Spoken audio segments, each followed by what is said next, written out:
Hi, Greg Crump here at Ontario Motor Sales in Oshawa, Canada. Family owned and operated since 1923. Today I'm going to demonstrate how to use your wireless Apple CarPlay and Android Auto. It's pretty simple. So give me a couple of seconds and we'll get going here. Today I'm going to use my iPhone and we're going to do the Apple CarPlay wireless. So in this case, let's touch the Apple CarPlay. It's going to say connect to phone. So we're going to hit that. And if we look down here on my phone, you bring up your Bluetooth area and it's going to say other devices. And we're just going to give it a minute to let it find my vehicle.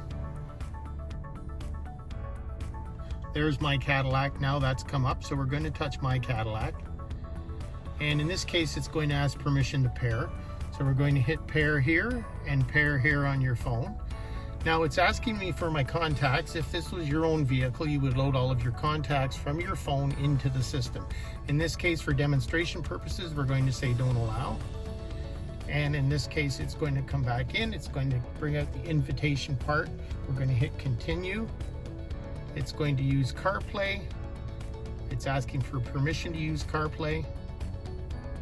We have to give it a couple seconds, and there you go.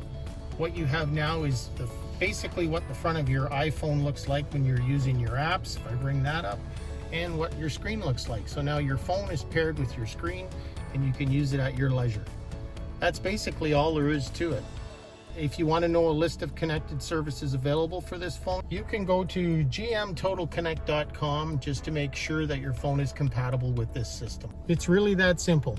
Thanks very much for your time. Remember, drive safe and have a great day.